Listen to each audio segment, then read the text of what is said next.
You know, I'd have to say maybe a little bit of Sania Mirza.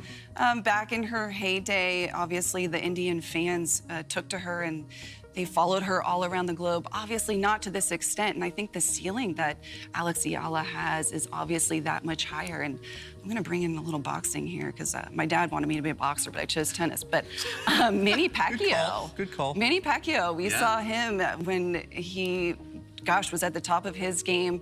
And alongside Roger Federer, he actually had more prize money.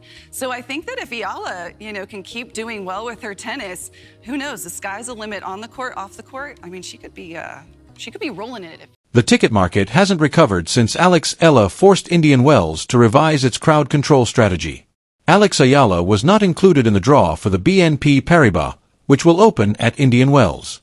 Indian Wells was added by Alex Eala to the Stop the World Now tour. Got a smile that lights up a room too, and I remember last year when she beat Iga Swiatek, and she kind of did it with a lot of grace and humility, and it was really, for me, it was terrific to see her take that match and watch her play after that and watch her try to continue to progress, because I like her game. Obviously she wants to get better than where she is now, the 32 in the world, but she's got a lot of good hand-eye coordination and ability to take the ball early and redirect. But the fan stuff is always fun for me, because whenever you see players from smaller countries, the fans are so passionate when they get up to the top. It's interesting, Ali mentioned Sania Mirza. She has nearly 13 million followers on Instagram. That's 5 million more than Carlos Alcaraz, and nearly as many as Alcaraz and Sabalenka combined.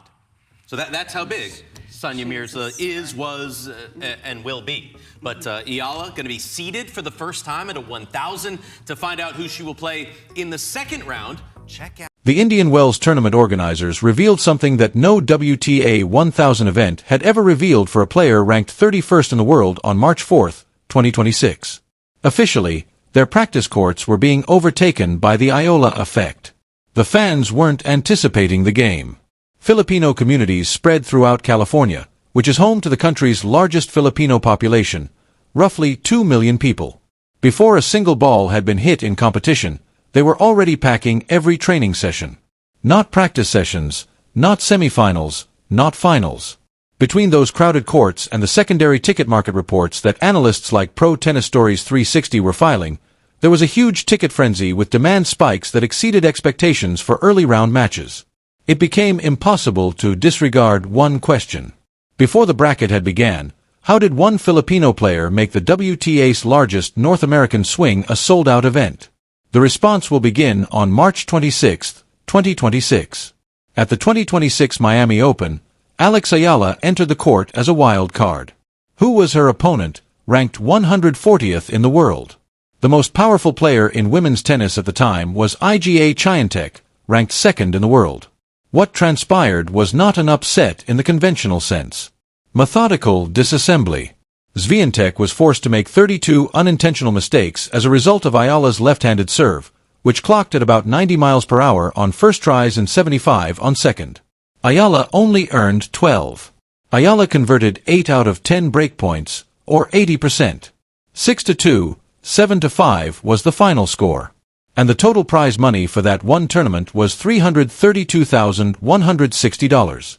It almost doubled all of Eala's earnings from her previous career. In just 1 week, her ranks rose from 140 to 75, a 65-spot increase. Sponsor talks increased, Grand Slam main draw entrants became available, and the WTA's business infrastructure began to recalculate.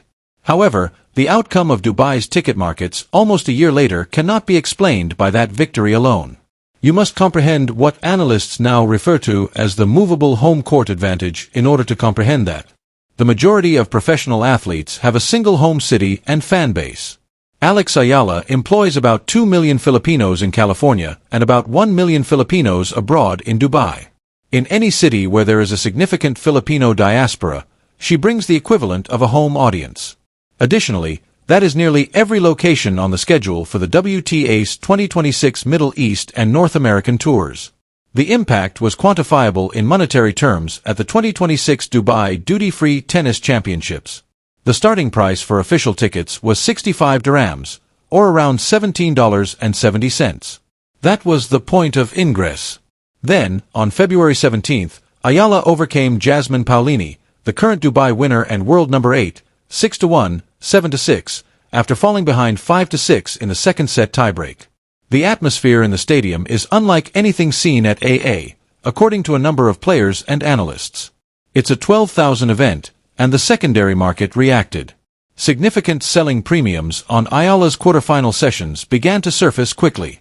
For many in that market, that 65 dirham face value was now a starting point rather than a ceiling. At that point, the players themselves began to validate what the statistics had already revealed. Within Indian Wells. Take a look at this. This was in Australia, after all. There was a queue at port 6. It went for miles at the Australian, but I know I'm exaggerating. There were crazy, crazy scenes. Can you think of a female celebrity who receives this kind of support everywhere she goes, Ollie?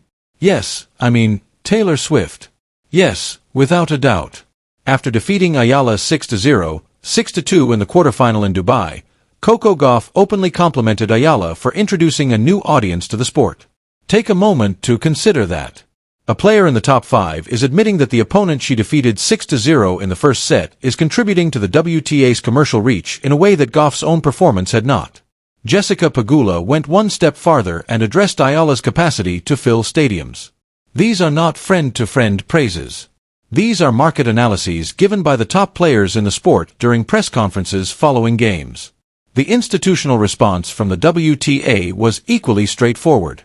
The first Philippine Women's Open 125 event is scheduled for January 2026, according to the organization.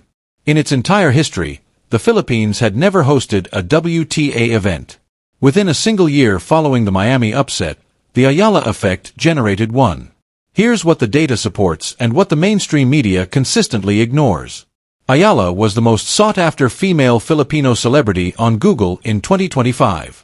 She came in 4th place out of all the sports. People that were looked up in the Philippines, only surpassed by important international boxing and basketball matches. Over 170,000 people watched a pre-tournament press conference for the 2026 Australian Open on YouTube. Alexandra Ayala highlight reels 254,000 people viewed greatness.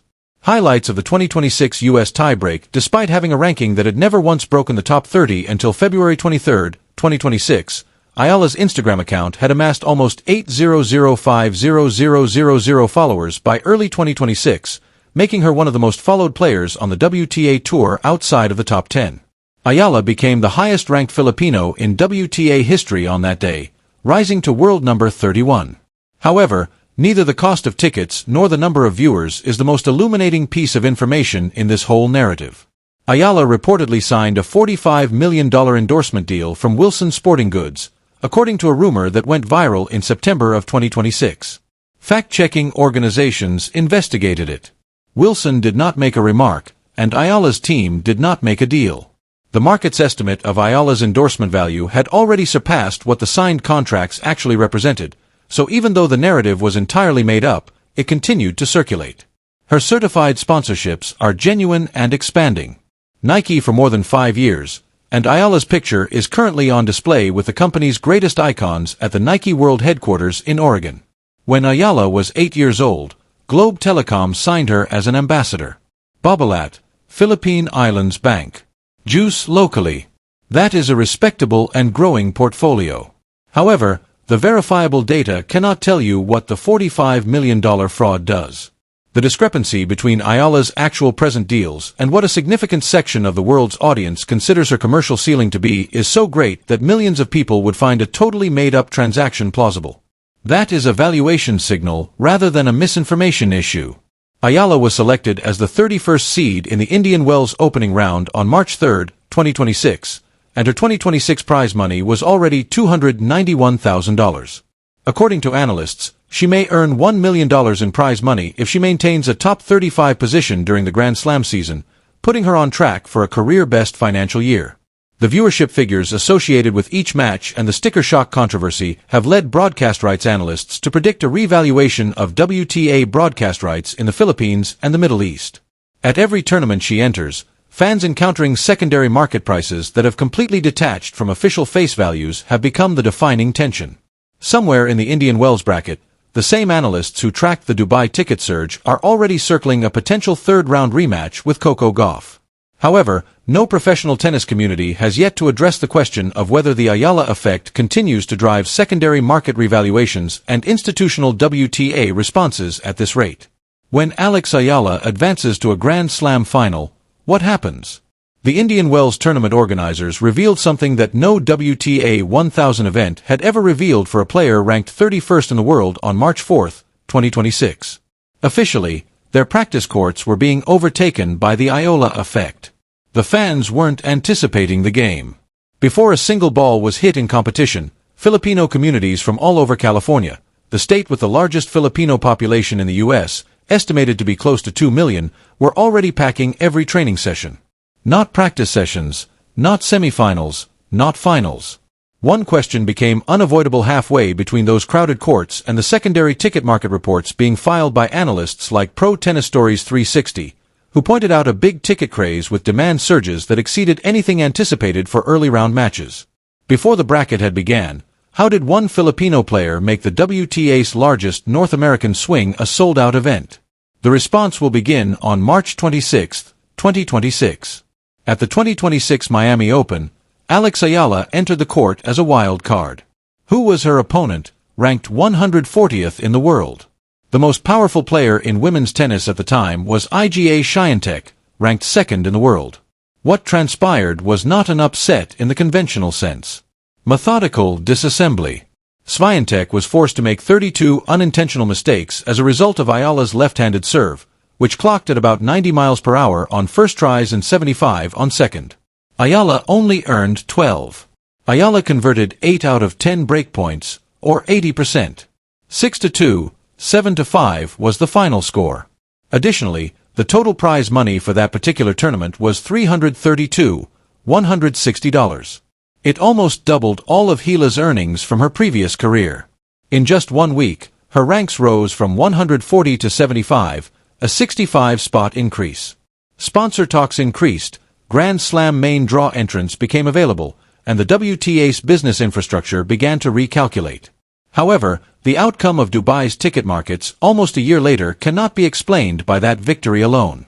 You must comprehend what analysts now refer to as the movable home court advantage in order to comprehend that. The majority of professional athletes have a single home city and fan base. Alex Eala has more than $1 million.